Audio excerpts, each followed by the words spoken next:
Subscribe now and press the bell icon. Never miss an update.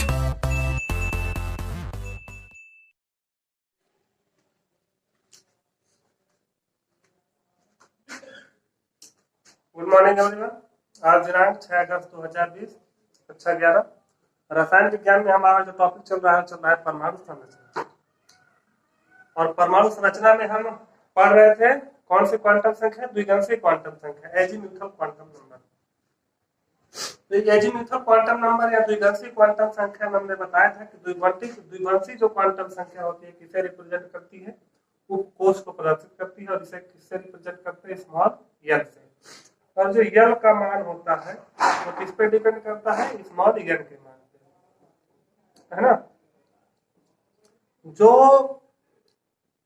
यल का मान है वो एन के मान पे निर्भर करता है। ठीक, यल के लिए एन के लिए जो यल का मान होता है 0 से n -1 तक होता है। यल का मान क्या होता है, 0 से n -1 तक होता है। अब देखिए, यदि हम बात करें कोष की तो हमारे पास चारों जनरली हम तो पढ़ते हैं। कोष के प्रतीक की यदि हम बात करें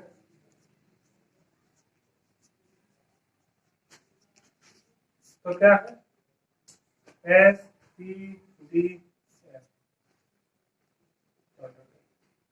ठीक, और देखिए यह जनरली यदि हम बात करें यल के मान की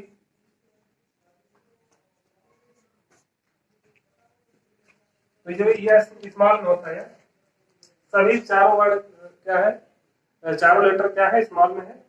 तो कोष के प्रतीक एसपीडीएफ जैसे यदि हम बात कर रहे हैं यल के मान की बात करें तो यस के लिए, यस कोष के लिए यल का मान होता है वो क्या होता है, 0। पी के लिए क्या होता है, 1 होता है। बी के लिए 2 और एफ के लिए 3। ऐसे करते हैं। यदि हम आकृति की बात करें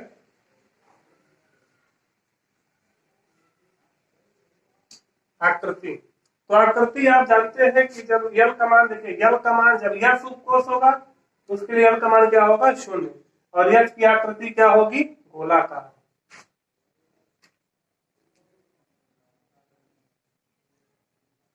ठीक है, आप बताया भी क्या है कि यस कक्षक क्या होता है, गोलाकार होता है। यस उपकोष की क्या के लिए यल का मान कितना आएगा, 0 आएगा। ये क्या होगा, एक के लिए क्या होगा, डंबल, डमरू के आकार का। 2 के लिए द्विडंबल।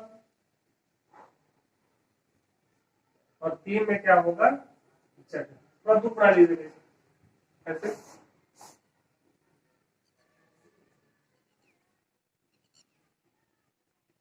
ये बराबर 3 क्या होगा, चक्र।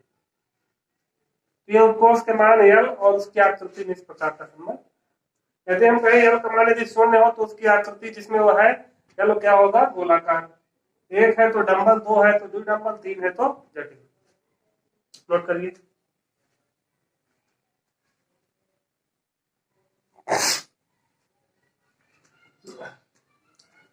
ये दोनों जो संबंधित है, इसे जब हम क्वांटम संख्या के जब सवाल पढ़ेंगे तो वहां से इनका संबंध आपको दिखाई देगा। क्योंकि यस और यल किस प्रकार संबंधित है, पी और यल किस प्रकार संबंधित है, ये जब सवाल पढ़ेंगे वहां आपको क्या करेंगे, वहां उसका एप्लीकेशन यूज करेंगे।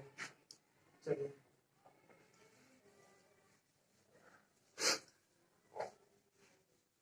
हमें डाल दीजिए चुंबकीय क्वांटम संख्या। चुंबकीय क्वांटम संख्या, magnetic quantum number, magnetic quantum number.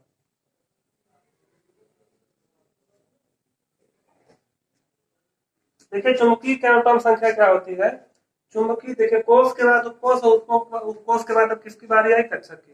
तो जो चुंबकीय क्वांटम संख्या होती है वो कक्षक को प्रदर्शित करती है। ठीक है, और जो चुंबकीय क्वांटम संख्या होती है स्मॉल एम से प्रदर्शित करते हैं। और यम का मान किस पे, यम का मान जो है किस पे डिपेंड करता है, स्मॉल एन के मान पे।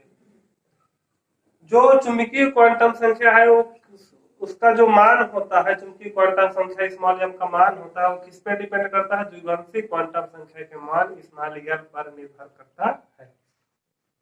फिर नोट कर लीजिए, चुंबकीय क्वांटम संख्या, चुंबकीय क्वांटम संख्या कक्षक को प्रदर्शित करती है।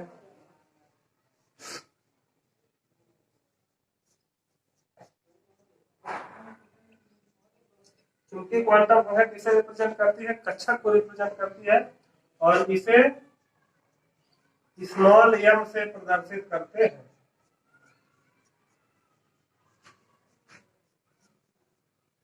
स्मॉल m से प्रदर्शित करते हैं। अब देखिए, जो m का मान होता है वो m का मान किस पे डिपेंड करता है? l के मान। m का मान स्मॉल l के मान पर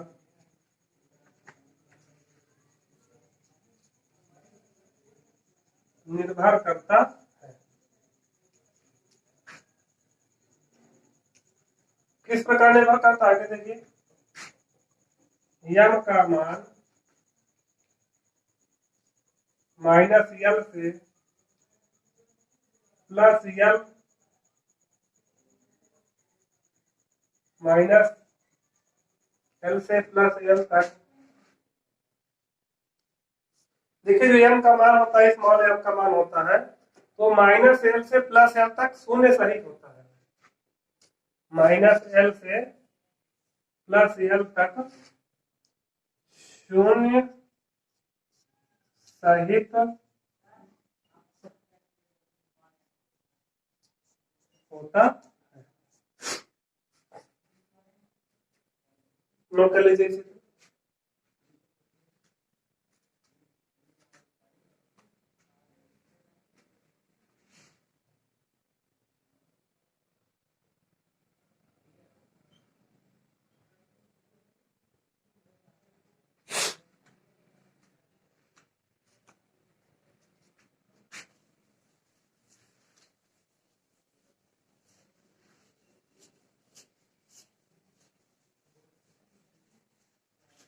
देखिए, अभी हम यहाँ पे बात करें, जब हम बताए थे कि जो जब भी बता रहे हैं, क्या बता रहे हैं? चुंबकीय क्वांटम संख्या किस पे डिपेंड करती है? स्मॉल एल के, स्मॉल एल जो ये एल के मान पर डिपेंड करती है। एम का मान किस पे निर्भर करता है? एल के मान पर। किस प्रकार से? यदि हम बात करें, यदि हम कहें एल 0 हो तो भी तब क्या होगा? एम भी क्या होगा? 0। एल 0 तो एम 0। लेकिन यदि एल बराबर 1, यदि एल बराबर 1 होगा, भाई एल का मान एम का मान -l से प्लस l तक शून्य सहित होता है। लेकिन जब एल ही शून्य है तो एम भी क्या होगा? शून्य होगा। एल बराबर जब 1 होगा तो एम का मान होगा -l है ना, -1 0 और प्लस। देखिए, जब एल बराबर 0 होगा तो कितने कक्षक की बात होगी? सिर्फ एक कक्षक की बात होगी, और वो कक्षक क्या होगा? एस कक्षक होगा। एस कक्षक की बात होगी। और जब एल बराबर 1 है तो किसकी बात होगी? पी की बात होगी। उसके लिए कि पी में कितने होंगे कक्षक? होंगे 3 कक्षक होंगे। यहाँ पे कितना कक्षक होगा? 1 होगा। और यहाँ पे देखिए, जब एल बराबर 1 होगा तो किसकी बात होगी? पी कक्षक की। और पी में कितने कक्षक होते हैं? 3।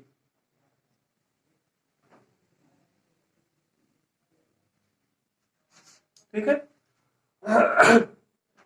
इसमें इलेक्ट्रॉन नहीं भरा गया क्योंकि अब ये हमको ये नहीं पता कि इसमें कितने इलेक्ट्रॉन किसने कितने दिया। ठीक है।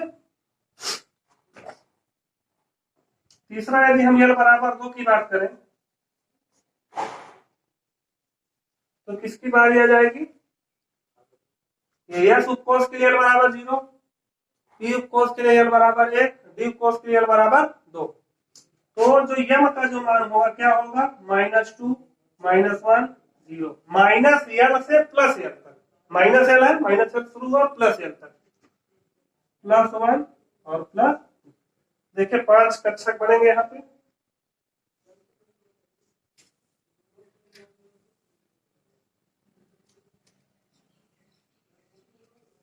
ठीक है, इसी प्रकार L बराबर 3 के लिए भी होगा। तो जो चुंबकीय क्वांटम संख्या होती है वो किसको प्रदर्शित करती है? वो कक्षा को प्रदर्शित करती है। और कक्षा को किस प्रकार प्रदर्शित करती है? आप भी देखिए कि L बराबर 0 होगा तो S, L बराबर 1 होगा तो P, L बराबर 2 होगा तो D, और L बराबर 3 होगा तो F। आप देख लीजिए, क्योंकि देखिए L बराबर जब 2 होगा तो -L से +L तक, तो 5 कक्षक निकलेंगे यहाँ पे। तो यहाँ पे ये इस पे डिपेंड करता है।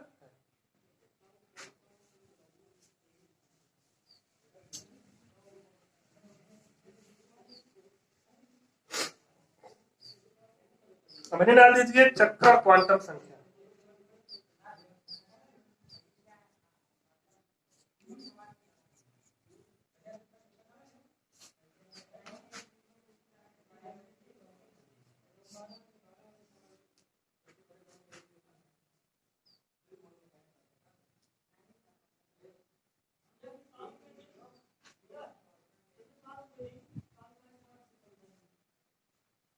Spin quantum number, spin quantum number जो होती है क्या करती है? इलेक्ट्रॉन का चक्कर को बताती है। और इलेक्ट्रॉन का चक्कर हम बता चुके हैं आपको। इलेक्ट्रॉन का चक्कर क्या होता है? 2 प्रकार से होता है। एक होता है क्लॉकवाइज, मान लीजिए यह कोष है, इसमें 2 इलेक्ट्रॉन है एक कक्षक के अंतर्गत। एक इलेक्ट्रॉन क्लॉकवाइज है, दूसरा क्या है? Anti clockwise. तो जब 2 प्रकार से इलेक्ट्रॉन का चक्कर होता है, तो जो पहला इलेक्ट्रॉन होता है उसका चक्कर का जो होता है +1/2, और दूसरे इलेक्ट्रॉन का चक्कर क्या होता है? क्वांटम संख्या S का मान क्या होता है? -1/2 होता है। ये S के मान है। तो पहले देखिए इलेक्ट्रॉन का चक्कर 2 प्रकार से होता है, आप बता चुके हैं पहले भी है, दक्षिणावर्त और वामावर्त, क्लॉकवाइज और एंटी क्लॉकवाइज। क्लॉकवाइज का मतलब कि घड़ी के सुई की दिशा में, और एंटी क्लॉकवाइज का मतलब है घड़ी के सुई के विपरीत दिशा में। तो ये चक्कर क्वांटम संख्या इलेक्ट्रॉन के चक्कर को प्रदर्शित करती है, और इसे स्मॉल s से प्रदर्शित करते हैं। और s का मान +1/2 और -1/2 होता है। क्यों होता है? क्योंकि पहला इलेक्ट्रॉन होता है क्लॉकवाइज, दूसरा होता है एंटी क्लॉकवाइज होता है।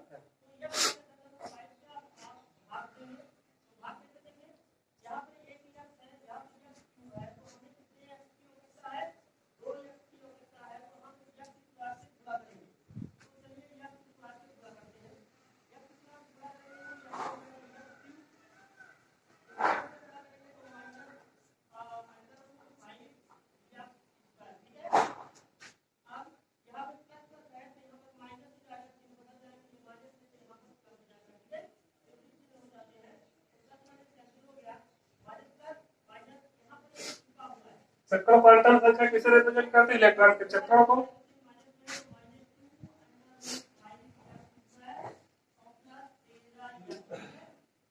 इसे स्मॉल s से प्रदर्शित करते हैं।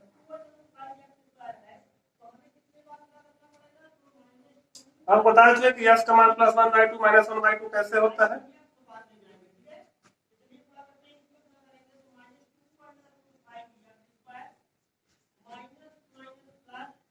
+-1/2 होता।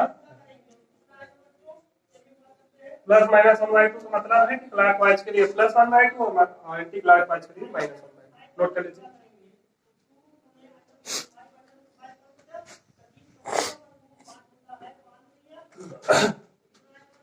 चलिए आज की वीडियो फिलहाल इतना ही, और आज यहाँ से हमारा क्वांटम संख्या जो है परिभाषाएं जो है खत्म होती हैं, और जो भी बताया था वो बता चुके हैं। अब अगले वीडियो में हम क्या पढ़ेंगे? क्वांटम संख्या से संबंधित प्रश्न। ठीक है, तब तक के लिए धन्यवाद।